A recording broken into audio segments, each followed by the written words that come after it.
Okay बेटा good morning. बेटा good morning. ठीक है बेटा सब बच्चे। चलिए बेटा, तो नया टॉपिक शुरू करेंगे आज अपना यहां पर हम, and the topic is accounting standard AS20। AS20 शुरू कर रहे हैं यहां पर। It's an important accounting standard. Exam में क्वेश्चन था इस बार भी। AS20 on earning per share EPS, earning per share EPS। AS20 on earning per share EPS। सुनिए, it's a very important accounting standard from disclosure point of view. क्या मतलब हुआ sir इसका? अच्छा ये बताइए, छोड़ो सारी बात, क्या समझ में क्या आ रहा है नाम से? नाम से कुछ तो समझ में आ रहा होगा, ऐसा तो नहीं है कि नहीं समझ में आ रहा। बताओ जी, क्या है ये अर्निंग पर शेयर? अरे बोलो ना, क्या समझ? अरे हिंदी करो बस इसकी, और पूछ ही कर रहा हूं। अर्निंग पर शेयर यानी प्रत्येक शेयर होल्डर जो मेरा है उसे कंपनी कितना कमा कर दे रही है। भाई किसी कंपनी के शेयर खरीदोगे आप तो सबसे पहले जानना चाहोगे ना कि भाई what is the EPS of the company, earning per share. जैसे एग्जांपल के तौर पर अगर मैं बात करूं, कंपनी के नेट प्रॉफिट हैं 1 लाख रुपए के, और कंपनी ने शेयर्स इशू किए हुए हैं 20,000 के। तो ये 1 लाख रुपया शेयर कितने शेयर होल्डर्स के लिए है? 20,000। बोलो बेटा, तो प्रत्येक शेयर होल्डर कितना हो गया? ₹5 पर शेयर। कंपनी ने प्रत्येक शेयर होल्डर को 5 रुपए कमा कर दिए। बेटा यही मतलब है कि नहीं है इसका? बोलो बेटा, बिल्कुल बेसिक सी बात कर रहे हैं। अर्निंग पर शेयर, कंपनी ने अपने प्रत्येक शेयर होल्डर के लिए कितना पैसा कमाया, यही तो तय करेगा। अच्छा EPS ज्यादा होना अच्छी बात है या कम होना अच्छी बात है? ऑब्वियस सी बात है ज्यादा। एक कंपनी 5 रुपए दे रही है शेयर होल्डर कमाकर, एक दे रही है 8 रुपए, एक दे रही है 10 रुपए। कहां इन्वेस्ट करोगे? जो 10 रुपए कमा कर दे रहा है। EPS ज्यादा होना अच्छी बात है, कोई डाउट ही नहीं है इसमें। इट रिप्रेजेंट्स, आप सिर्फ सुनिए, अभी कुछ नहीं करेंगे आज, सिर्फ सुनेंगे आज, है ना, आराम से। मैं पूरा AS का स्ट्रक्चर तैयार करूंगा, ढांचा तैयार करूंगा, फिर लिखवाऊंगा, उसके बाद क्वेश्चंस करेंगे। ठीक, अभी मैं सिर्फ जितनी भी AS में चीजें हैं सारी थोड़ी थोड़ी सब छूंगा धीरे धीरे। ठीक, EPS तो earning per share, earning attributable to the equity to the share holders. Share holders के लिए जितना पैसा आपने कमाया, आपने यानी कंपनी ने कमाया, और प्रत्येक शेयर होल्डर के हिस्से में कितना आया पर share. Now that is called EPS। अच्छा ये किसकी अर्निंग की बात करते हैं? कौन से वाले शेयर होल्डर्स की अर्निंग की बात करेंगे? यहां पर हम किसकी बात कर रहे हैं बेटा? इक्विटी वालों की बात कर रहे हैं या प्रेफरेंस वालों की बात कर रहे हैं? बोलो बेटा, यहां इक्विटी वालों की बात कर रहे हो या प्रेफरेंस वालों की बात कर रहे हो बेटा? जी, जब हम अर्निंग की बात कर रहे हैं तो we are talking about the EPS of earning attributable. Earning कितनी है? किसकी? इक्विटी शेयर होल्डर्स की। प्रेफरेंस की क्यों नहीं? प्रेफरेंस की क्यों? हाँ एग्जैक्टली, प्रेफरेंस शेयर होल्डर्स का डिविडेंड तो फिक्स होता है।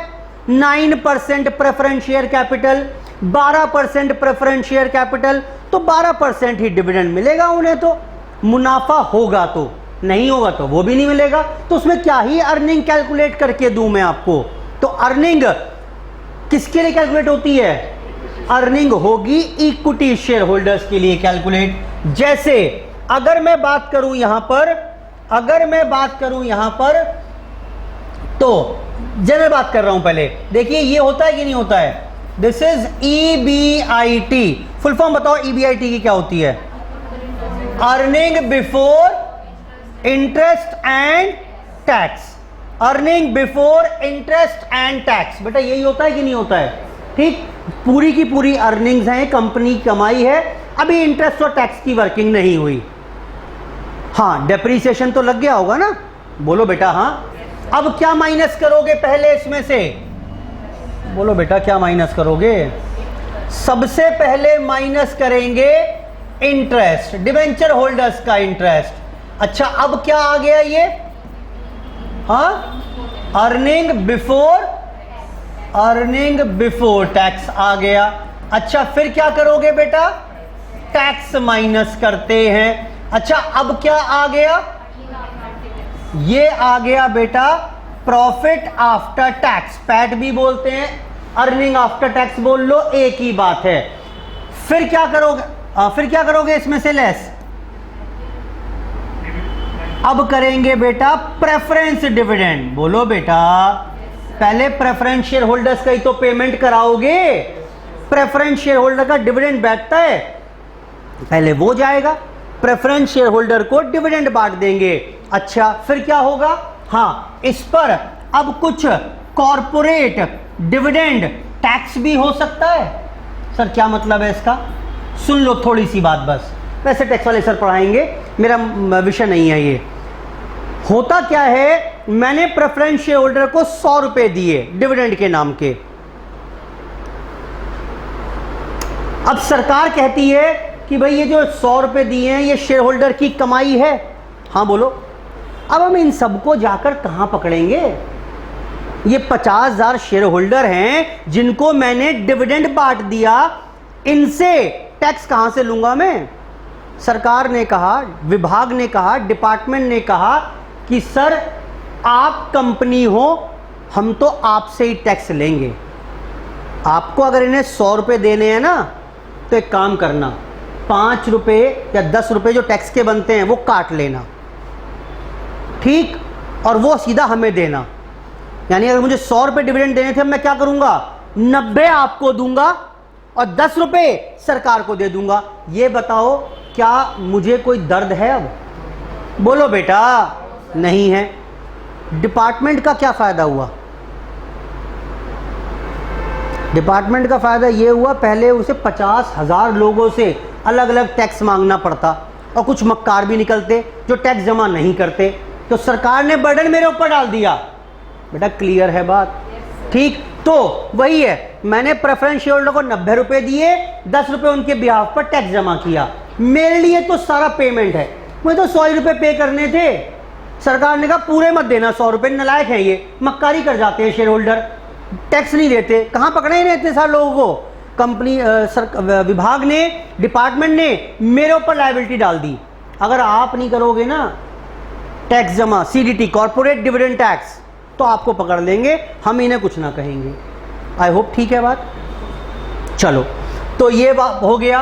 अब क्या बचेगा इसके बाद? प्रेफरेंस शेयर होल्डर का पेमेंट हो गया, बताओ क्या बचा अभी? ये क्या है? दिस इज नाउ, क्या है बेटा ये? Earning for equity share holders. बेटा समझ में आ रहा है कि नहीं आ रहा है? ये सारा पैसा जो बच गया ये कंपनी ने कमाया इक्विटी शेयर होल्डर्स के लिए। ये सारा पैसा कंपनी ने इक्विटी शेयर होल्डर्स के लिए कमाया। क्या करें? सारा डिविडेंड बांट दें क्या? नहीं नहीं, ये क्या था? पढ़ के बताओ उसे। Earning available for equity. कमाया मैंने आपके लिए इतना है, प्रोसेस जल्दी जल्दी बांट दो। सारा नहीं बांटूंगा। देखो आप समझो ना बात को, कुछ तो रखना पड़ेगा ना फ्यूचर एक्सपेंशन के लिए। यानी इसमें से क्या होता है? इसमें से तो कुछ तो बांट देंगे हम, क्या? Equity dividend.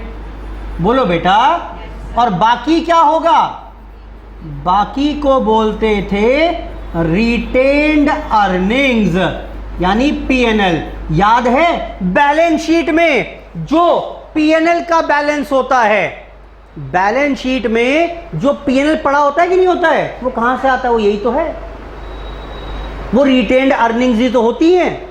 ये वो प्रॉफिट है जो अभी तक शेयर होल्डर्स में डिस्ट्रीब्यूट नहीं हुआ था।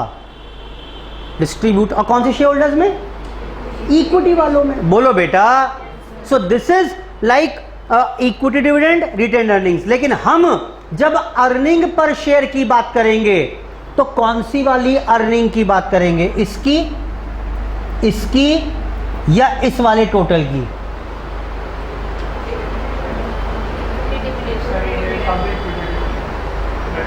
अगर मैं यहां पर अर्निंग लिखना चाह रहा हूं तो मैं कौन सी अर्निंग लिखूंगा? इक्विटी डिविडेंड लिखोगे, रिटेन्ड अर्निंग लिखोगे, या इसका टोटल लिखोगे? गलत सोच रहे हो आप। मैंने 100 रुपए कमाए, 20 रुपए बांट दिए, तो आप मेरी काबिलियत कहां से जज करोगे? 100 रुपए से या 20 रुपए से? काबिलियत तो 100 रुपए की है मेरी, है तो 80 भी आपके, दे नहीं रहा बस मैं अभी आपको। बोलो बेटा। तो अर्निंग का मतलब क्या है? हम इस अर्निंग की बात कर रहे हैं। ये तो डिस्ट्रीब्यूटेड है, ये जो कमाया उसमें से इतना बांट दिया, ये नहीं बांटा भाई। कम है तो, लेकिन ये ना अर्निंग आपकी, प्रॉफिट तो ये कमाए मैंने। तो what is earning per share now? Earning available for equity share holders, यानी इस फिगर की बात कर रहे हैं बेटा। लॉजिकल है ना?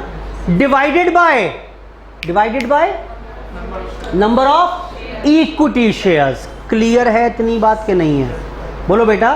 नंबर ऑफ इक्विटी शेयर्स लिखवाऊंगा इसको अभी बाद में, कि how to calculate EB earning for equity share holders. क्या करेंगे? इंटरेस्ट एंड टैक्स के बाद का जो प्रॉफिट है, इंटरेस्ट घटाओ, टैक्स घटाओ, फिर प्रेफरेंस डिविडेंड, उस पर अगर कुछ कॉर्पोरेट डिविडेंड टैक्स है, संभावनाएं कम है कि इसके बारे में कुछ कहे आपसे, लेकिन फिर भी अगर सीडीटी है वो घटाओ, फिर सब कुछ पेमेंट करने के बाद अब बचेगा इक्विटी शेयर होल्डर्स के लिए मैंने क्या कमाया, and EPS will be calculated on this basis. Sir हमने आज तक तो ईपीएस मतलब क्या करेंगे इसका? प्रॉफिट एंड लॉस में, बैलेंस शीट में, मतलब कहां आता है? कहीं नहीं आता। ये सिर्फ मैं अपनी प्रतिभा दिखा रहा हूं आपको। मैं यानी कंपनी, आप कौन? इन्वेस्टर्स, जो कंपनी में सोच रहे हैं इन्वेस्ट करें ना करें। आपने आज तक trading account, PNL, balance sheet कभी बनाई? कभी कहीं ईपीएस का नाम आया? नहीं आएगा। सो this is not a part of financial statements. जो सब कुछ बन गया उसके बाद बस एक डिस्क्लोजर रिक्वायरमेंट है कि देखो मेरी कंपनी इतना ईपीएस कमा रही है, मेरी कंपनी 5 रुपए का ईपीएस, यानी हर शेयर होल्डर को सालाना मैं 5 रुपए कमा कर देता हूं एक शेयर पर। क्लियर है बात? This is just for the sake, for the purpose of disclosure, has nothing to do with the final accounts. I hope ठीक है बात ये? बोलो बेटा। चलो अब बात आई, अब जो चैलेंजेस आएंगे इसमें, चैलेंजेस क्या आएंगे सुनिए भाई। दो ही चीजें तो चाहिए मुझे, अगर मैं बात करूं ईपीएस की तो दो ही चीजें चाहिए, नेट प्रॉफिट। नेट प्रॉफिट, अब ये नेट प्रॉफिट तो रॉ वर्ड है, ये तो ऐसी देसी शब्द हो गया, लेकिन क्या इसका एग्जैक्ट डिटेल्ड मतलब समझ में आया कि नहीं आया? कौन से प्रॉफिट की बात कर रहे हैं? Profit earnings for equity share holders. Clear है बात? अब दूसरा एक शब्द यहां पर चाहिए मुझे, बताओ क्या चाहिए? बोलो बेटा क्या था ये? Number of shares. बोलो बेटा। भाई जितने शेयर्स हैं उससे डिवाइड कर दो। अच्छा देखना जरा, जितने शेयर्स हैं साल के शुरू में, अच्छा अगर कुछ ना दिया हो तो आप ईयर कहां से कहां तक का मानोगे? 1 जनवरी से 31 दिसंबर या 1 अप्रैल से 31 मार्च? हमेशा 1 अप्रैल से 31 मार्च, क्योंकि इनकम टैक्स भी उसे ही मानता है। तो अब इनकम टैक्स के लिए अलग खाते बनाएं, अकाउंट्स के लिए अलग बनाएं, जमती नहीं बात। तो हमेशा कुछ भी ना दिया हो, एट टाइम्स हो सकता है ऐसा, डेट नहीं दी कहीं आपको, तो हमेशा क्या मानोगे? 1 अप्रैल से 31 मार्च फॉलो करते होंगे। खैर कमिंग बैक, ओपनिंग शेयर्स थे 10,000, कुछ नहीं हुआ, साल के अंत पर भी 10,000। कोई मसला है क्या? कोई मसला है इसमें? कोई मसला नहीं है। क्या मसला है? कोई भी दिक्कत वाली बात नहीं है। हम डिवाइड किससे कर देंगे? डिनोमिनेटर में क्या रखिएगा? 10,000 डाल दोगे? कौन सा डिनोमिनेटर की बात कर रहा हूँ मैं? अरे बोलो भाई, मैं इस डिनोमिनेटर की बात कर रहा हूँ, बोलो। 10,000 रख दोगे, क्या ही चैलेंज है यहाँ पर, लेकिन अलग अलग वैरायटीज क्रिएट होंगी। अब इसमें बहुत कुछ नहीं परेशान करेगा वो आपको, वो यहाँ परेशान करेगा, इसके ऊपर बात करेंगे। सुनो, जैसे अभी तक तो कोई बात नहीं, साल के शुरू में 10,000 थे, अंत तक 10,000 रहे, हम वहां डिनोमिनेटर में ईपीएस निकालते हुए 10,000 से ही डिवाइड कर देंगे, कोई दिक्कत परेशानी नहीं है। लेकिन अगर सिचुएशन ऐसी हो जाए, 1 अप्रैल को 10,000 थे, 1 जून को 2,000 और इशू कर दिए, हो सकता है कि नहीं हो सकता है? फिर 1 अक्टूबर को 5,000 और इशू कर दिए, और उसके बाद 31 दिसंबर को 1,000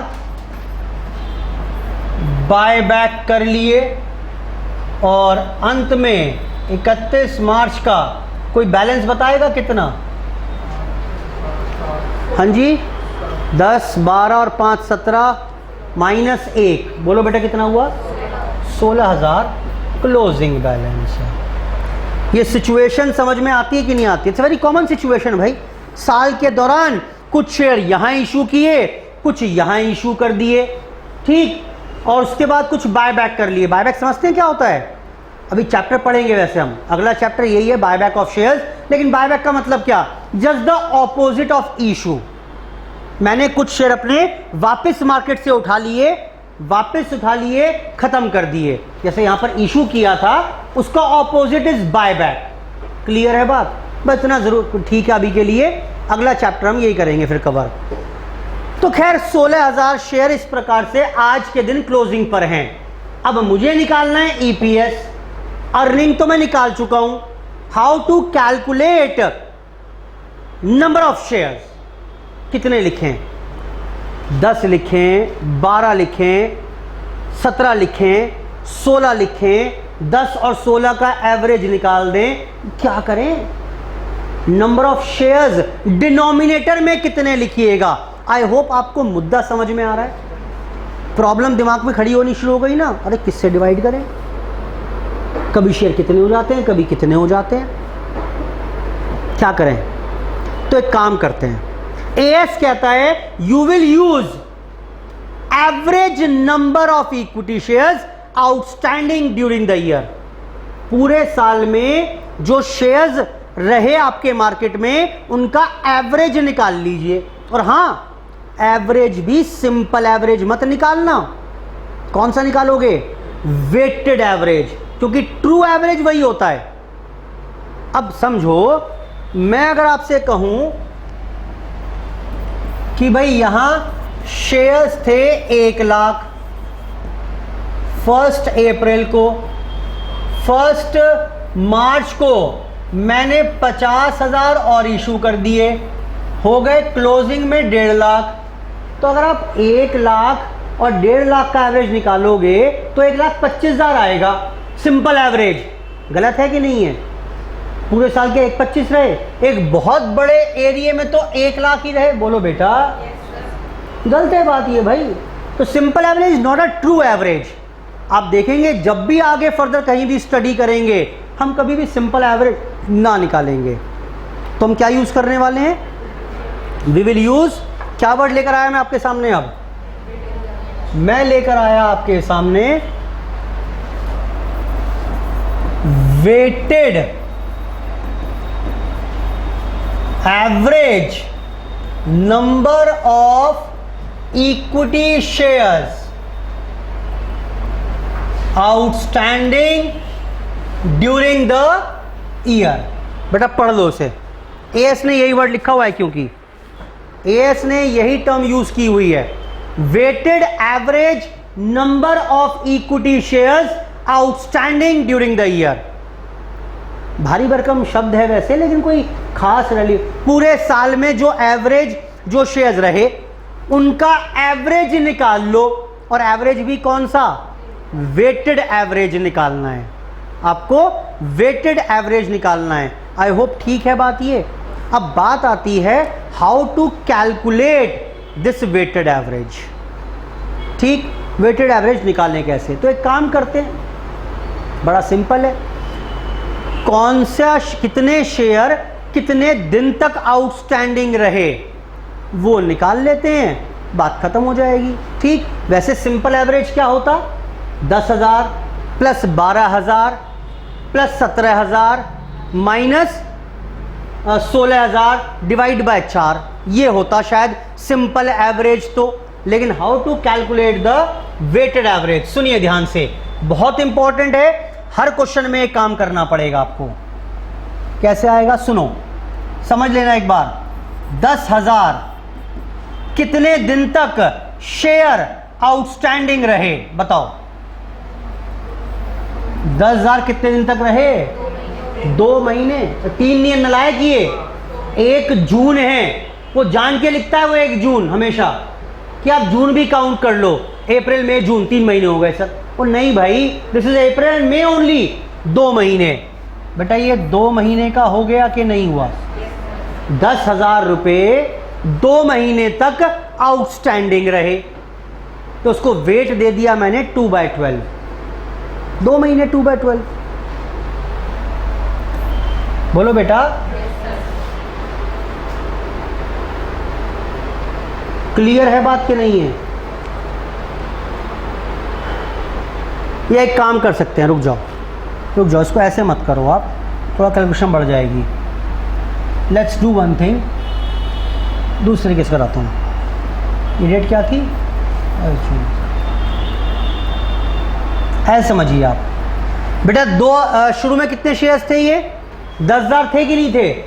अब ये 10,000, ये मान लो कुछ देर के लिए कोई घटना नहीं हुई, कोई और घटना नहीं हुई, तो डिनोमिनेटर में क्या लिखते? जब मैं बोल रहा हूं डिनोमिनेटर में क्या लिखते, समझ में आ रहा है कौन से डिनोमिनेटर की बात कर रहा हूं? वो पहला फॉर्मूला ईपीएस वाला, उसका डिनोमिनेटर, वहां क्या लिखते जरा बताना। बोलो बेटा, अब ज्यादा अच्छा समझ में आएगा। 10,000 इंटू 12/12, यही लिखते कि नहीं लिखते? और 12 महीने तक रहे तो ठीक है, हर महीने 10,000 रुपये यूज किया पैसा मैंने, हर महीने 10,000 रुपये मैंने यूज किए हैं।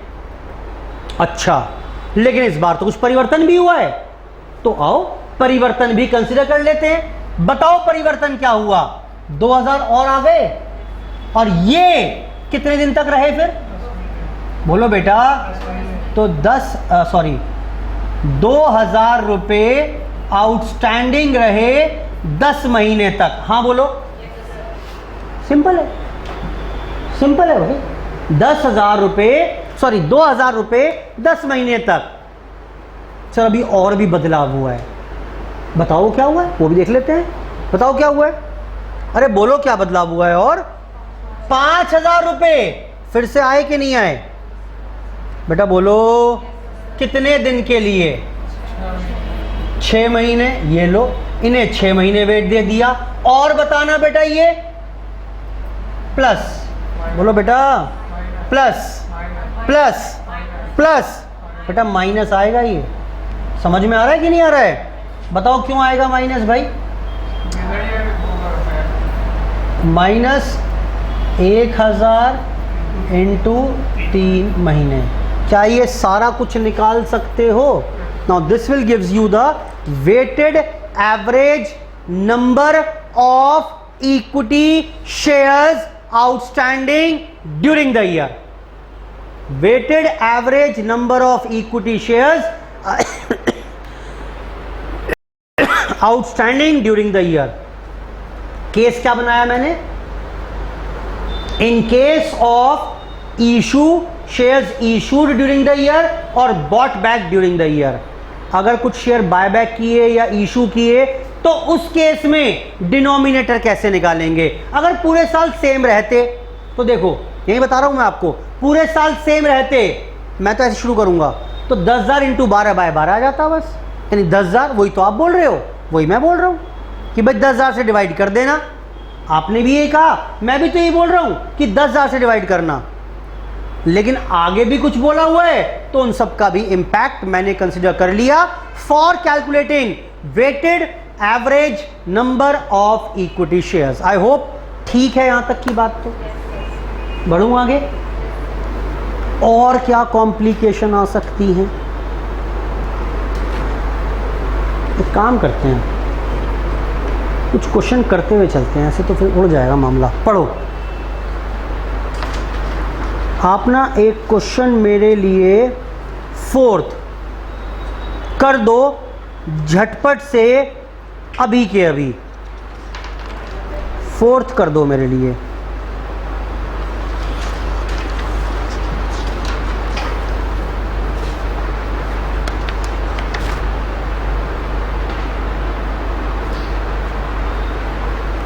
क्वेश्चन नंबर फोर्थ, ये आपके सामने लिखा हुआ है स्क्रिप्ट, जरा कर दो फटाफट से। बाद में लिखवा दूंगा, पहले सिंपल पॉइंट है, करिए। क्वेश्चन नंबर 4 असाइनमेंट पर ही कर लो चाहो तो फिलहाल, अपोजिट साइड पर, फिर घर जाकर कर लेना। क्वेश्चन नंबर 4 बस आपका हाथ पैर चल जाएगा ना तो दिमाग में सेटल हो जाएगी बात। ओपनिंग बैलेंस 70 था, फिर 30 और इशू किए, फिर 35 और इशू किए, फिर 15 और इशू कर दिए भिन्न भिन्न डेट्स पर। You need to calculate the weighted average number of equity shares outstanding during the year. करो जी फटाफट।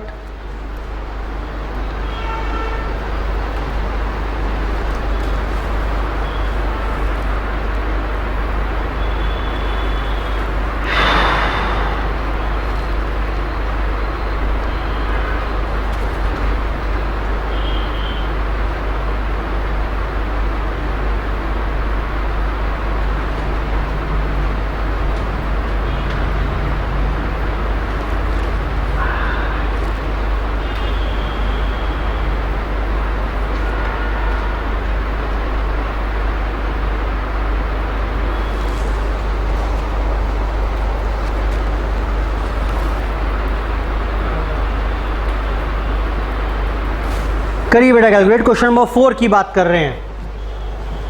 क्वेश्चन नंबर 4 जी, calculate weighted average number of shares. बताएं बेटा, 70,000 रुपए रहे, सॉरी 70,000 शेयर्स रहे पूरे 12 महीने, हाँ बोलते जाओ। उसके बाद 30,000 रहे फॉर हाउ मेनी मंथ्स? 4, 5, 6, 3 महीने निकल गए ना, तो 9 मंथ्स के लिए रहे। प्लस बेटा 35,000 और आ गए, और वो कितने दिन तक रहे? दिसंबर, यानी 4 महीने के लिए।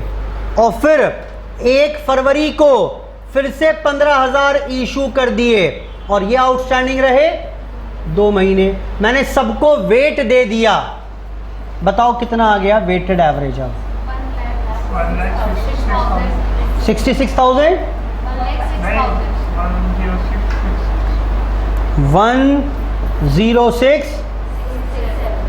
666.67 शेयर्स। यही आ रहा है कि नहीं आ रहा है? सर ये पॉइंट में कैसे हो सकते हैं शेयर? पॉइंट में कैसे हो सकते हैं शेयर? हो सकते हैं क्या? हो सकते हैं भाई, एवरेज ही तो है। एवरेज तो पॉइंट में आ सकता है। बोलो बेटा, क्लियर है? आज 3 बच्चे आए, कल 4 बच्चे आए पार्टी में, मैं पूछूं एवरेज कितने बच्चे आए? तो 3 + 4 डिवाइड बाय 2, 3.5। सर 3.5 बच्चे कैसे आए पार्टी में? Average can be in points, average can be in fractions, कोई दिक्कत नहीं है। बोलो बेटा, ठीक है। ये नंबर ऑफ शेयर्स नहीं है, ये average number, weighted average number of equity shares हैं। आई होप ठीक है बात। ये अगली बात सुनो, चैलेंज क्या है। अब ये तो मैंने बात की केस 1 की, केस 2 सुनिए अब क्या हो सकता है। और इस बार क्या हुआ,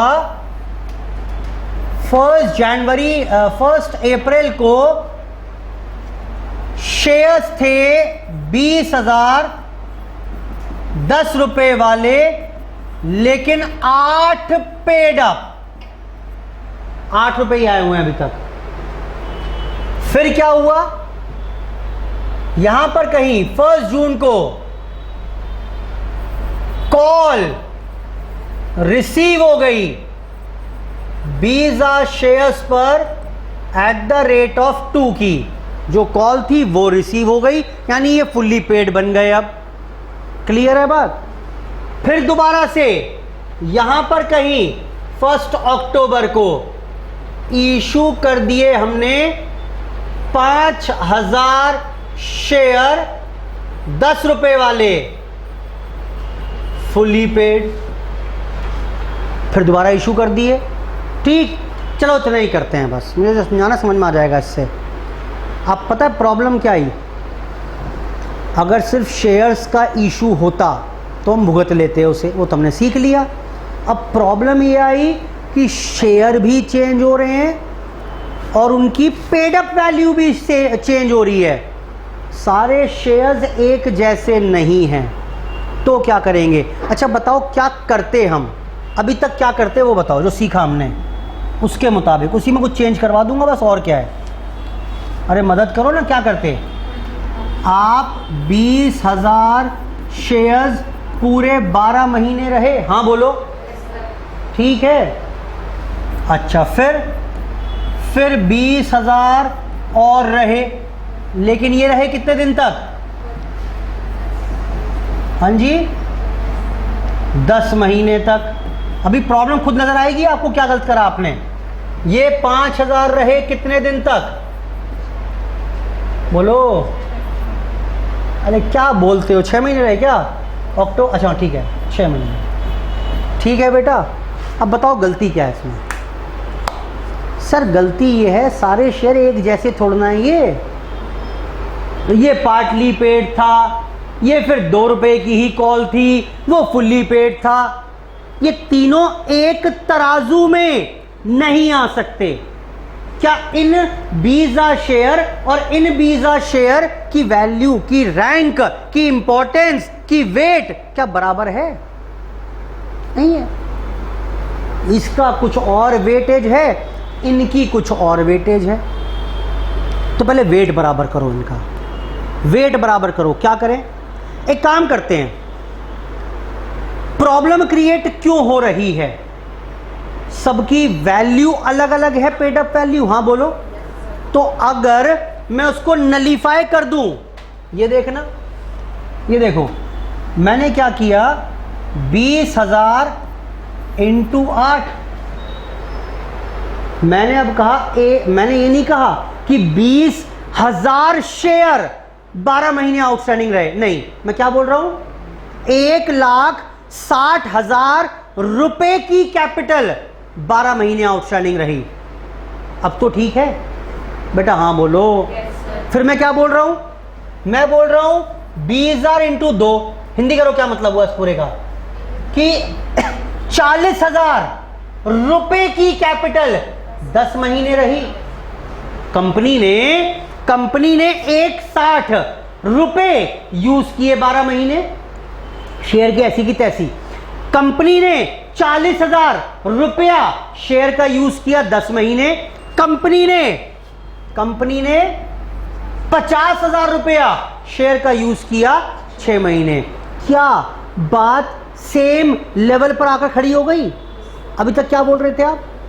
20,000 रुपए 20,000 शेयर यूज किए 12 महीने, लेकिन वो 8 पेड अप हैं। फिर 20,000 यूज किए 10 महीने, लेकिन वो ₹2 पेड अप हैं। फिर आपने कहा 5,000 यूज किए 6 महीने, लेकिन वो फुली पेड अप हैं। भैया 3 अलग अलग वेरिएबल्स का एवरेज कैसे निकालूं? एवरेज निकल सकता है 10 किलो और 5 किलो का, 10 किलो और 500 ग्राम का एवरेज नहीं निकल सकता। क्या करना पड़ेगा बताओ पहले? या तो केजी को ग्राम में कन्वर्ट करो, बोलो बेटा, या ग्राम को केजी में कन्वर्ट करो। मैंने भी वही तो किया। कोई कह रहा है 8 रुपए पेड अप, कोई कह रहा है 2 रुपए, कोई कह रहा है फुल्ली। मैंने वो कहानी खत्म कर दी। मैंने सबको एक लेवल पर लाकर खड़ा कर दिया कि कि इतने रुपए की कैपिटल 12 महीने, इतने रुपए की कैपिटल 10 महीने, इतने रुपए की कैपिटल 6 महीने। बताओ क्या आंसर आएगा? हाँ, 2,18,300। अब पता है मजेदार बात क्या है? ये रुपीज में आया है कि हिंदी करो, इसकी क्या मतलब है कि मैंने पूरे साल लगभग 2,18,333 रुपए की कैपिटल यूज की, लेकिन मुझे चाहिए क्या था? Number of shares. कैसे आएंगे? कैसे आएंगे? 2,18,333 डिवाइड बाय 10, यानी 21833.3 shares remains outstanding during the year. I hope ठीक है बात। केस अगला पढ़ा मैंने, when we have shares of different paid up value, तो उस केस में how to calculate the weighted average. बेटा ठीक है, चलो देखो जरा एक बार, एक छोटा सा क्वेश्चन देखते हैं यहां पर।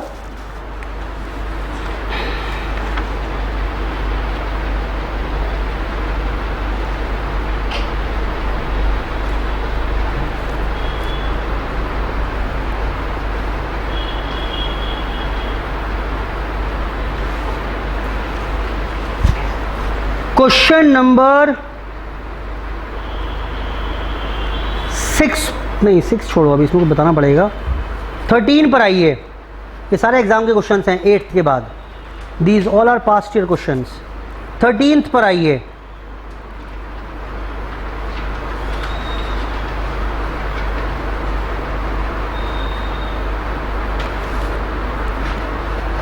मैं बेकार क्वेश्चन है वैसे तो। 13th पढ़िए, 13th पढ़िए। As at 1st April a company had opening balance था, यानी 6,000 equity shares of 10 each, ₹5 paid up by all the share holders. समझ में आ रही है बात? 6 लाख शेयर्स थे, 5 रुपए पेड अप था। ऑन 1st September, कितने दिन बाद?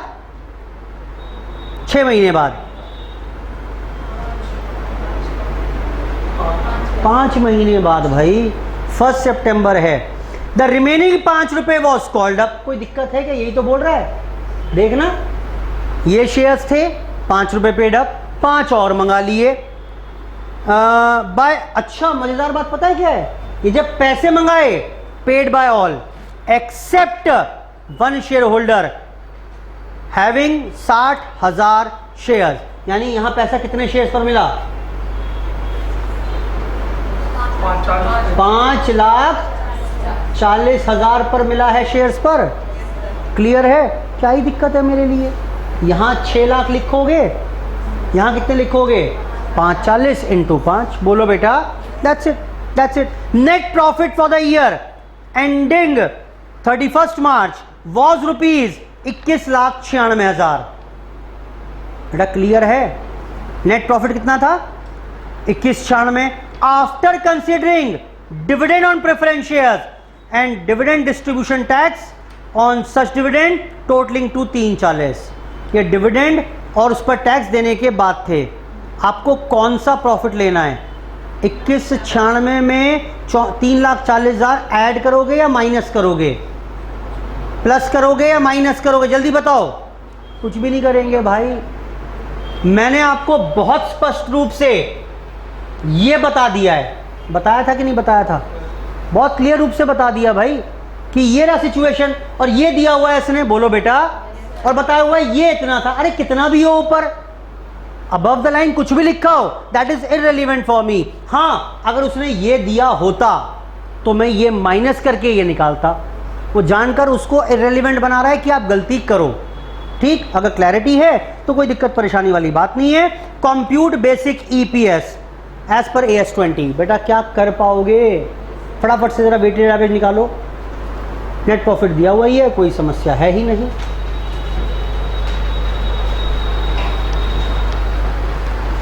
फॉर क्वेश्चन नंबर 13,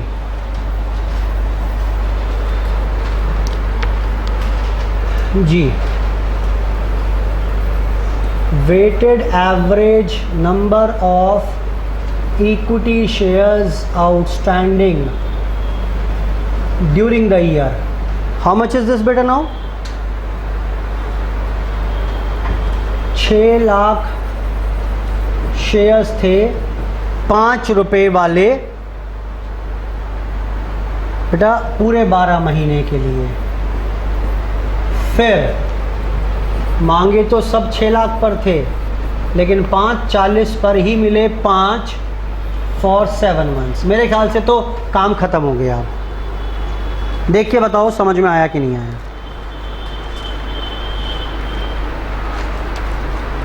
आंसर बता दो कितना आ रहा है बेटा। 4575। हाँ जी 4575। 457500 पर शेयर में जो है नहीं इंटू डिवाइड कर दिया क्या स्टूडेंट से? समय पर शेयर में जो है नहीं अभी लाना नहीं है ना उसको पर शेयर पर। सर एक किलो ये लो ये हो गया इतना रुपीस। ठीक है। अब तो हमें लेकिन चाहिए नंबर। तो नंबर ऑफ इक्विटी शेयर्स कितने हो जाएंगे? 4575000 डिवाइड बाय 10 यानी कितना हो गया? 4575000 शेयर्स। अब बताओ बेटा ईपीएस कितना? अर्निंग दी हुई है आपको बेटा, बोलो कितनी? 2196000 और 4575000। How much? 4.8 पर शेयर। 4.8 पर share is earning per share. ठीक है बेटा। बेटा क्लियर है बात ये? चलो आज की चर्चा यहीं पर ही समाप्त करेंगे। कुछ क्वेश्चंस लिखिए होमवर्क में, सिंपल सिंपल से हैं। 1 2 3 4 5 कर चुके हैं। 8 9 10 13 कर चुके हैं।